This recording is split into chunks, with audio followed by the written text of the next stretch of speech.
कल देर शाम जेपी नड्डा से चिराग पासवान की मुलाकात के बाद पशुपति कुमार पारस खेमे में भगदड़ मची है। नमस्कार, इंडिया टॉप देख रहे हैं, मैं हूं आपके साथ बिरजू सिंह।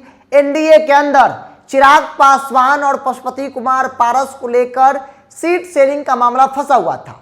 कल देर शाम चिराग पासवान जेपी नड्डा से मुलाकात करते हैं और उस मुलाकात के बाद जो माहौल बना, जो चिराग पासवान के खेमे के तरफ से पोस्ट किया गया फेसबुक पर, सोशल मीडिया पर, उस पोस्ट के बाद हर तरफ माहौल बना कि चिराग की तमाम शर्तों को भारतीय जनता पार्टी ने मान ली है और पशुपति कुमार पारस को आउट कर दिया गया है। मतलब पारस एनडीए में तो रहेंगे लेकिन एक भी लोकसभा की सीट नहीं दी जाएंगे। जिसके बाद एक एक करके सांसद जो पारस गुट के हैं वो चिराग पासवान के दरबार में हाजिरी लगा रहे हैं। देखिए, अंदर की बात, सबसे पहले प्रिंस राज चिराग पासवान से मुलाकात करते हैं, वो पहले पलटी मारते हैं, चाचा को छोड़कर भाई के खेमे में चले आते हैं। और अब वीना सिंह जो बहुत पहले चली गई थी, वीना सिंह आज भी गई है मिलने के लिए चिराग पासवान से। यह आज की तस्वीर है जो आप अपने स्क्रीन पर देख पा रहे हैं। वीना सिंह और खगड़िया से सांसद महबूब अली कैसर, जिनकी पहचान अब तक पशुपति कुमार पारस खेमे, पशुपति कुमार पारस गुट के सांसद के तौर पर थी, वो भी अब चिराग पासवान के दरबार में हाजिरी लगाने पहुंच गए हैं। तो जैसे ही खबर हर तरफ चली कि चिराग पासवान की तमाम शर्तों को भाजपा ने मान ली है, चिराग को तमाम जो सीट है जिस पर दावे हैं चिराग के, वो चिराग पासवान को ही मिलेंगे। पशुपति कुमार पारस एनडीए में रहेंगे लेकिन लोकसभा की एक भी सीटें उन्हें नहीं दी जा रही है, बल्कि राज्यसभा या फिर गवर्नर की बात हो रही है, प्रिंस राज को मंत्री बनाने की बिहार में बात हो रही है। और दूसरी तरफ एक एक करके जो सांसद है चिराग पासवान के दरबार में हाजिरी लगाना शुरू कर दिए हैं। हालांकि राजनीतिक तौर पे जानने समझने वाले लोग इस बात को मान रहे हैं कि जो सांसद जा रहे हैं चिराग पासवान के दरबार में, बेशक फोटो सेशन हो जा रहा हो लेकिन बहुत कुछ मिलना नहीं है, क्योंकि वैशाली सीट जेडीयू के खाते में आ गई है जो खबर है। और जेडीयू वहां से आनंद मोहन की पत्नी लवली आनंद को मैदान में उतारने जा रही है। दूसरी खगड़िया सीट चिराग पासवान के पास है लेकिन खगड़िया से चिराग किसी भी हाल में महबूब अली कैसर को उम्मीदवार नहीं बनाने जा रहे हैं।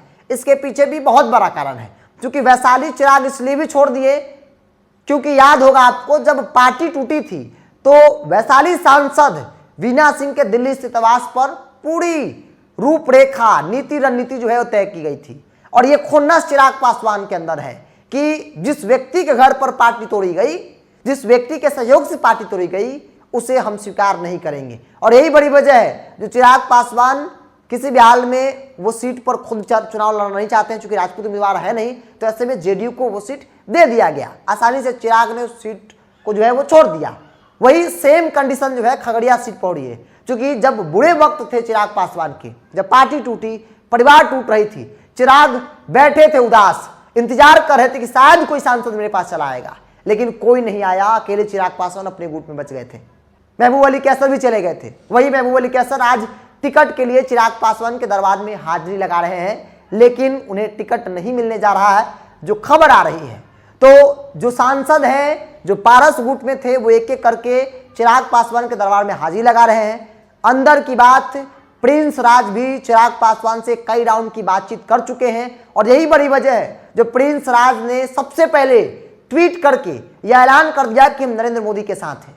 पशुपति कुमार पारस मीटिंग करते, कुछ बयान देते, उससे पहले प्रिंस राज ने बगावत कर दिया और कहा कि हम नरेंद्र मोदी के साथ हैं, नरेंद्र मोदी जो फैसला लेंगे वही मेरा फैसला होगा, स्वागत योग्य होगा। तो ये राजनीतिक तौर पर जो बिहार की राजनीति में चाचा भतीजे की भी जो लड़ाई थी वो अब अंतिम दौर में है। भाजपा ने फैसला कर लिया है, जो खबर आ रही है चिराग खेमे में लहर है और दूसरे खेमे में मानो मातम छा गया है। एक एक करके जो सांसद है वो वहां से दूरी बना रहे हैं, मीटिंग में भी नहीं पहुंच रहे हैं। महबूब अली कैसर आज पशुपति कुमार पारस के आवास पर मिलने तक नहीं जाते हैं। मतलब साफ था कि महबूब अली कैसर अब चिराग खेमे में आ गए हैं, लेकिन यहां भी क्या सब कुछ ठीक हो जाएगा? जो रिश्ते बिगड़े थे वो बन जाएंगे? क्या लोकसभा की सीटें मिल जाएगी? एक बड़ा सवाल है, क्योंकि वैशाली सीट ऑलरेडी जेडीयू खाते में चली गई है, तो वैशाली से जेडीयू अपने उम्मीदवार लवली आनंद को बनाने जा रही है। खगड़िया क्या होगा? क्या खगड़िया से चिराग पासवान महबूब अली कैसर को उम्मीदवार बनाएंगे? ये वही महबूब अली कैसर है जिन्होंने बुरे वक्त में साथ छोड़कर चले गए थे। तो ये परिस्थिति बिहार की राजनीति में बन रही है। बहरहाल आप क्या सोचते हैं, आप अपनी राय को कमेंट्स बॉक्स में रखिए। अगर आप अपने चैनल को यूट्यूब पर देख रहे हैं तो सब्सक्राइब कर लीजिए, फेसबुक पर देख रहे हैं तो पेज को लाइक और फॉलो कर लीजिए।